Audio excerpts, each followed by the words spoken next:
ഇനി ഒരു അക്ഷരം വേണ്ടി ചവിട്ടി പൊണ്ടം പൊട്ടിക്ക് ഞാൻ. അവനൊരു അടികാരൻ. സിനിമയിലല്ല നീ ജീവിതത്തിൽ അടിക്കൊണ്ടിട്ടാ നത്തോലി. നാടകം കളിക്കുന്നവൻ എന്താടാ കുഴപ്പം?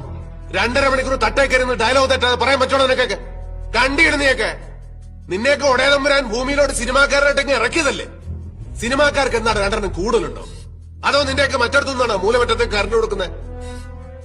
ആനയുടെ അത്ര ബുദ്ധി ഉണ്ടെങ്കിലേ അവൻ അഭിനയിപ്പിക്കൂ. എന്നാ അബ്ദുൽ കലാമിനെ വിളിച്ച് അഭിനയിപ്പിക്കടാ. ചാൻസ് തെണ്ടിയും തെരുകേട്ടും തെണ്ണിച്ചും തന്നെയാടാ എല്ലാവരും സിനിമാക്കാരനായിട്ടുള്ളത്. അല്ലാതെ നീയൊക്കെ വീട്ടിൽ ചെന്ന് ഏത് നടനാടാ നടനാക്കിയത്? തിന്ന് എല്ലിന്റെ ഇടക്കറിയപ്പോ നിനക്കൊക്കെ ചാൻസ് വെച്ച് വരുന്നവരോട് ഒരു പോയി ഞാൻ ഈ ഊത്തവരിലേക്ക് ഞാൻ എന്റെ പൂഞ്ഞാണി വരെ ചെയ്തത്.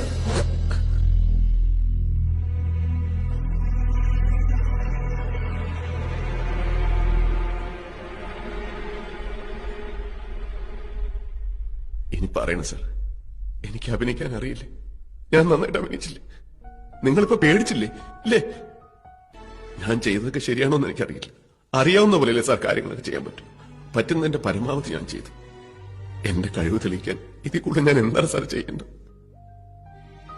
എന്തെങ്കിലും ഒന്ന് ആയിത്തീരാതിട്ട് തിരിച്ചു പോകാൻ പറ്റില്ല സാർ. അടുത്ത സിനിമയിലെങ്കിലും എനിക്കൊരു ചാൻസ് തരണം sir. Please sir, please sir.